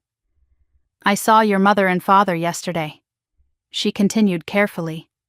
"They didn't look well." My chest tightened, not with guilt, but with a complicated blend of old instinct and new understanding. What happened? They parked outside the grocery store in town. She was crying in the passenger seat. He looked exhausted. She paused. Some people walked by them and whispered. The restraining order made the rounds, apparently. I swallowed. "Do they hate me? I don't think so," she said. "I think they're ashamed. And when people are ashamed, they lash out." I nodded slowly. I didn't feel triumphant hearing they were struggling. There was no satisfaction, no thrill in their discomfort. Just a distant ache like touching an old bruise. But I also didn't feel responsible for it, not anymore. "They'll have to face the consequences of their choices," she said. "You can't live your life carrying the weight of theirs." "I'm trying to believe that," I said quietly. She smiled, squeezed my hand, and stood. "You're not alone up here, you know." When she left, the porch felt warm again. The jar of blackberry preserves glowed purple in the sun. Inside, I opened the windows and let fresh air swirl through the cabin. It felt like opening a new chapter, not a dramatic one, but a slow, steady shift into something softer. For the first time in a long time, I cleaned without urgency. I scrubbed the counters, dusted the bookshelves, swept the hardwood floors. I wasn't erasing anything. I was reclaiming my space. In the afternoon, I pulled the box of painting supplies from the closet. The spare bedroom, the one my mother had insisted should belong to the kids, had always bothered me. Their boxes had sat there briefly cluttering the floor with toys and linens, a physical reminder of how close I'd come to losing everything. Now the room was empty. Clean. Mine again. I chose a soft green paint the color of young pine needles and began brushing smooth strokes across the wall. With each pass of the roller, something inside me loosened. You took your home back. You took your life back. You're allowed to fill this space with your own peace. By the time I finished, light from the late afternoon sun pooled gently across the room. It looked warmer, calmer, more like a sanctuary. I went outside to the deck and sat in my favorite chair wrapped in a blanket. The wind rustled through the pines, carrying that familiar scent of sap and cold stone. The mountain breathed around me. Sometime later, my phone buzzed. For the first time in weeks, I didn't feel dread when I picked it up. It was a message from Jess. "Thinking about you today. I hope you're feeling lighter." I smiled and typed back. "I am, more than I expected." We exchanged a few messages, light, warm, normal, the kind of conversation that wasn't rooted in crisis or fear. When I set my phone down, I stared at the clouds drifting over the ridge and realized something strange. I wasn't waiting for the next disaster. I wasn't bracing for impact. I wasn't shrinking. The quiet didn't feel threatening anymore. It felt like healing. That night I cooked dinner while soft music played through the cabin. I poured a glass of wine, lit a candle, and ate at the dining table instead of hunched on the couch the way I had for weeks. I savored the food, the peace, the stillness inside my own chest. After dinner, I walked outside and stood barefoot on the porch, letting the cold wood settle under my feet. Above me, the sky stretched wide and scattered with stars. I whispered into the night, "Thank you." Not to anyone in particular. Just to the universe, maybe. To myself. To the mountains. To the part of my heart that didn't collapse under pressure, but instead held firm. Later, curled in bed with the window cracked open, I listened to the soft rush of wind moving through the forest. The darkness wasn't hostile. It wasn't something to guard against. It wrapped around the cabin like a blanket, deep and quiet and safe. I drifted off feeling something I hadn't felt in years. Hope. But the next morning brought another shift, one I didn't expect. I was pouring my first cup of coffee when a text from Gloria lit up my phone. "Heard something from a friend whose sister lives near your parents."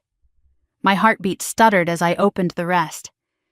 "They told Lydia she has 6 months to move out. Your father said he can't afford to keep supporting her." I sank onto a chair. 6 months. A slow exhale slipped from my lips, long and complicated. Not joy, not sorrow, just a recognition that consequences were no longer theoretical. They were real. They were happening. And for once, they were not happening to me. Gloria added another message. "Don't feel guilty. They're finally dealing with what they created." I stared out the window as the sunlight crept over the ridge. The world looked exactly the same, but something in it had changed. For years I had been the pressure valve, the fixer, the one who absorbed the fallout so no one else had to face it. Now, with me absent from their system, the imbalance was collapsing inward. I should have felt triumphant, empowered, but mostly I felt quiet. Not broken, not elated, just steady. I sipped my coffee slowly, letting the warmth spread through my chest. The restraining order had created more than legal distance, it had created emotional space. Enough that for the first time, I could see my family not as giants, but as people making choices. Bad choices, harmful choices. Choices that finally had consequences. Later in the afternoon, I walked along the trail behind my cabin. The air was crisp, carrying the faint scent of melting snow. Birds chirped somewhere up in the branches. Sunlight filtered through the trees in soft gold ribbons. When I reached the ridge overlooking the valley, I stopped. The world stretched before me, wide open, quiet. This is yours, I thought. This life, this peace, this path forward. I stayed there until the cold chased me back inside. When I returned to the cabin, I placed a hand against the front door, solid, sturdy, locked. Safe. For the first time in a long time, I wasn't walking on eggshells inside my own life. I wasn't trapped in a loop of guilt and expectation. I wasn't the version of myself shaped by survival. I was becoming someone new, someone who knew how to stand. As evening settled around the cabin, I lit the fireplace, made myself tea, and curled on the couch beneath a thick blanket. The flames cast long patterns across the room, dancing on the walls like shadows unfurling. I watched the fire, my mind quiet. The world had changed. My life had shifted. And tomorrow, whatever it brought, would meet a version of me who finally knew her worth.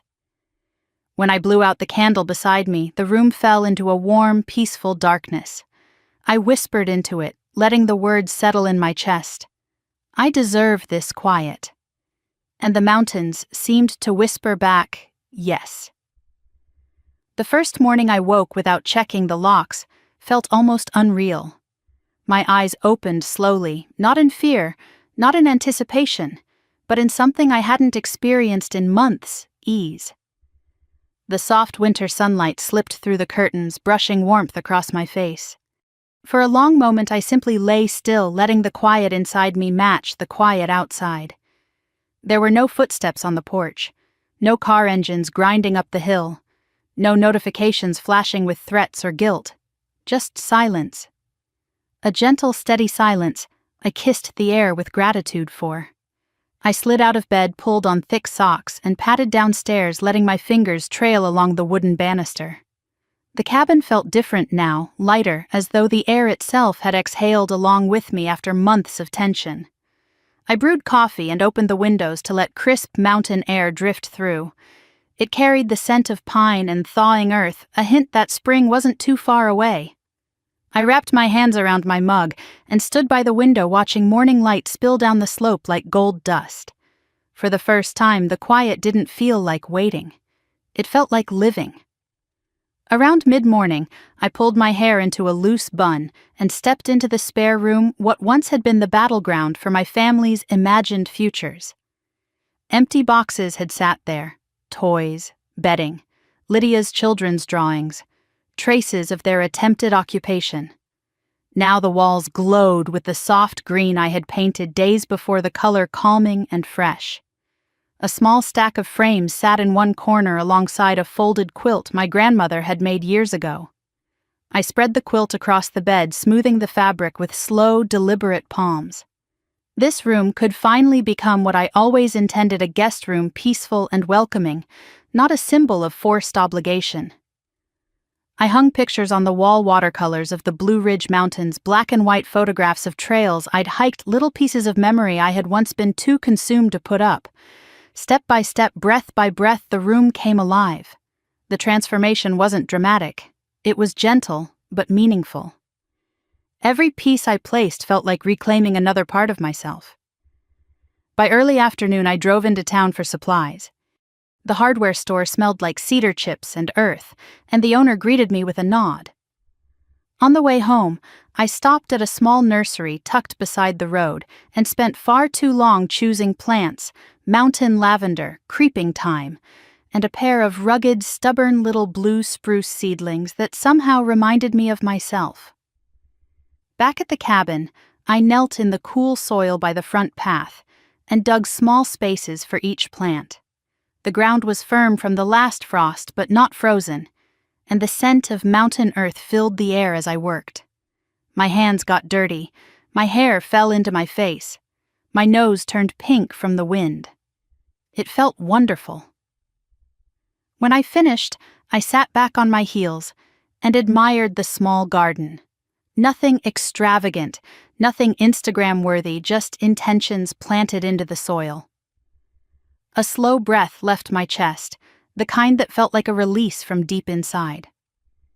Later that day, I gathered a few of my grandmother's old things from a box I'd kept in the closet for years, the embroidered hand towels she'd made when I was little, the wooden bowl she used to fill with apples, the small iron candle holder shaped like a pine tree. I placed them carefully around the cabin. Every item felt like a quiet reclaiming of lineage, one that belonged to me, not twisted into manipulation or guilt. In the late afternoon, I invited Jess to visit for the weekend. She arrived just before sunset, cheeks rosy from the drive up the mountain, eyes widening as she stepped onto the deck. "Oh my God," she breathed, "your place is beautiful." For the first time, I saw it through someone else's eyes, warm, inviting, serene. "I finally feel that way too," I said softly. We spent the evening on the deck, wrapped in blankets, sipping spiced wine as the sky faded from lavender to deep indigo. The air hummed with the low chorus of night insects waking from winter. The view stretched endlessly, the mountains' dark silhouettes against a star-powdered sky. "You seem different," Jess said as she leaned back in her chair. "Not lighter, exactly. More solid. Like you finally belong to yourself." I smiled, slow and genuine. "I think I do." She nudged me gently. "You know it's okay to enjoy this. You went through hell. Look at you now." I watched my breath disappear into the cold night and nodded. I didn't know quiet could feel like this. Like safety, she offered. I swallowed. Yeah, like safety. We fell into a comfortable silence broken only by the crackle of the small fire pit between us. The flames cast soft shadows across our faces. I closed my eyes for a moment and let the warmth sink into my bones. They can't reach me anymore, I thought. Not here, not now. The next morning after Jess left, I decided it was time to finally organize the basement. I'd been avoiding it for weeks, partly because it held old boxes from a life before chaos, partly because it reminded me of the day Lydia had tried to force her way inside. But today felt different. Today I could face it without fear. The basement smelled like cedar and cold concrete when I stepped inside. Dust motes danced in the rays of light streaming from the small windows.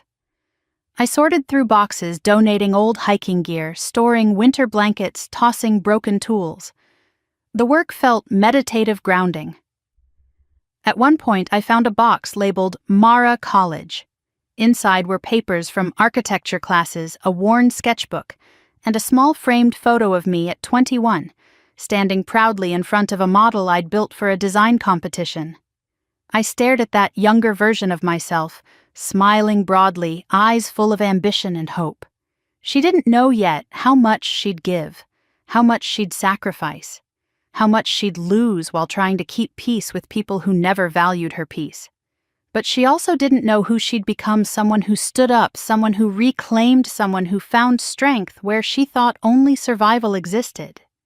I set the photo on a shelf and whispered, "I'm getting her back." Later upstairs, I made myself a simple dinner, roasted vegetables and warm bread, and ate at the small table by the window. The sun dipped behind the ridge, painting the sky in streaks of orange and rose. Everything felt soft, uncomplicated, unburdened. After cleaning up, I curled on the couch with a thick blanket and my old journal, the one I hadn't written in since the break-in attempt. I flipped to a fresh page, held the pen above it for a long moment, then wrote, "I feel safe today." I didn't know how much I needed that until it finally came. I paused, then wrote, "This house is mine again. My life is mine again." Another pause. Boundaries aren't walls. They're doors you get to close. My handwriting trembled slightly, but not from fear. From emotion, raw, quiet, real. I closed the journal gently. Outside, the wind rustled through the trees. The cabin creaked in its familiar way, the sound no longer unsettling but comforting, like a living thing settling in for the night. I walked to the front door, checked the lock once, then twice. Not out of panic, out of ritual, out of habit, out of love for the home that held me through my unraveling and my rebuilding. Then I looked around the living room at the soft glow of the lamp on the side table, at the warm wood of the floors, at the room filled with pieces of myself I had finally allowed to exist without fear. "You're okay," I whispered to the space around me, to myself, to the past, to the future. "You're okay now." The mountain didn't answer with thunder or wind. It answered with silence, the steady, strong silence of a place that had witnessed my undoing and now my restoration. And for the first time in my adult life, I felt something settle in my bones. This is home. Not because of who claimed it, not because of who wanted it, not because of who tried to take it, but because I chose it, because I fought for it, because I earned it, because I'm allowed to keep what is mine. The cabin exhaled softly as the night deepened. I curled deeper into the blanket, safe in the knowledge that tomorrow would come without dread, without chaos, without fear. and for the first time in a very long time I fell asleep without a single worry about who might come knocking at my door. The morning after Jess left, I woke to a soft glow filling the loft, the kind of light that feels warm before it even touches your skin. For a long moment I lay still beneath the quilt, listening to the gentle hush of the wind, threading itself through the pines outside. There were no footsteps on the porch, no engines grinding up the hill, no buzzing phone demanding my attention, my energy, my existence, just quiet. I stretched slowly, letting the comfort of that silence sink into my muscles, and finally rose. My bare feet touched the cool wooden floor, grounding me in a way that felt almost sacred.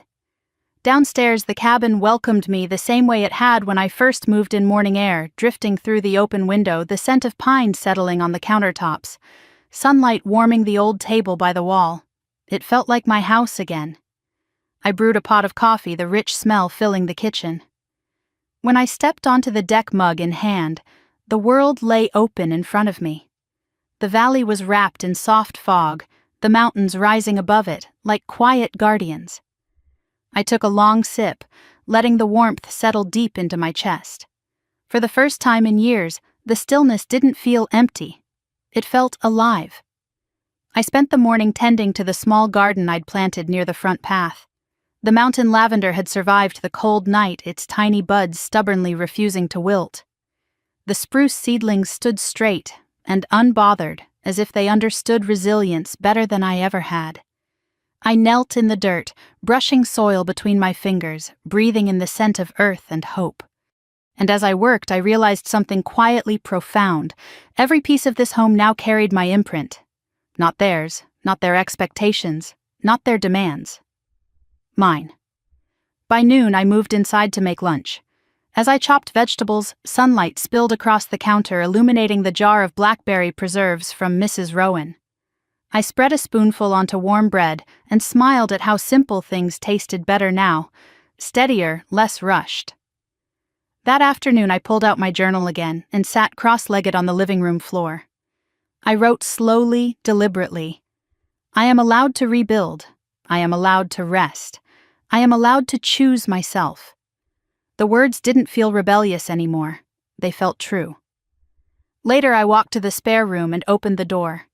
The soft green walls glowed under the fading light, the quilt on the bed neatly arranged. It no longer reminded me of attempts to take my home. It reminded me of the strength it had taken to keep it. I hung one last frame on the wall, a watercolor of quiet mountains meeting a quiet sky. A reminder that peace isn't given, it's claimed. By early evening, clouds drifted across the ridge, catching streaks of gold and pink from the setting sun. I curled on the deck with a blanket wrapped around my shoulders, a cup of tea warming my hands. The air was crisp and cool, brushing against my cheeks like a whisper. As the first stars appeared, I let myself think back carefully, gently on everything that had led me here.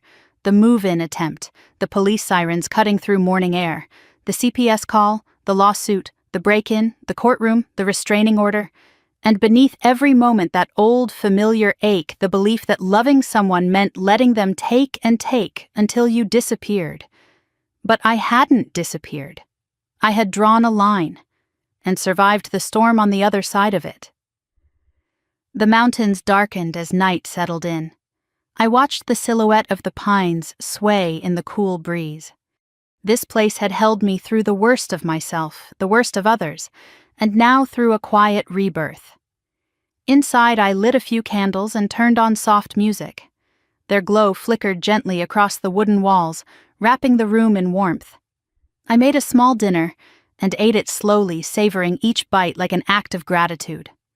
After washing the dishes, I walked to the front door and checked the locks, not out of fear, but routine. Something steady, something grounding. Then I stepped outside again, barefoot on the cool deck, looking up at the sky stretching endlessly above me. I whispered, "You're safe now." Not for reassurance, but as a recognition. When I went back inside, the house felt full of light, of breath, of possibility. The opposite of how it had felt months ago when each creaking floorboard made me flinch. Now each sound felt like part of a home I had shaped with my own hands, and guarded with my own courage. As I settled on the couch with my blanket and tea, I realized this chapter of my life wasn't ending with drama or confrontation. It was ending with peace, a peace I had fought for, earned, and reclaimed. I no longer wondered what my family was saying about me. I no longer cared whether they thought I was cruel or selfish. Their narrative wasn't my burden to carry anymore. Their chaos no longer seeped into my life. The restraining order had created the space my heart had begged for all my life. Space to breathe, space to heal, space to grow roots in the place I chose. I curled deeper into the blanket, letting the crackling fireplace soothe the last remnants of old fear. The cabin glowed softly around me, warm and alive. This was mine, my home, my quiet, my life. And as the fire burned low and the mountains held the night quietly outside, I allowed myself to feel something I had denied for far too long. Joy. Real, gentle, sustaining joy. A joy that came from choosing myself, finally and fully, and letting the world reshape around that choice. I closed my eyes, and before drifting into sleep, I whispered one last truth into the dim room, the kind that settles deep into the bones. I deserve this. I always had, and now at last I believed it. If you've ever fought to reclaim your peace, if you've ever set a boundary that changed everything, or if you've rebuilt yourself after a storm you never saw coming, I would love to hear your story in the comments. Your voice matters here. And if stories like this make you feel understood, seen, or simply less alone, consider staying with the channel. There are so many more journeys I'd love to share with you. Thank you for being here.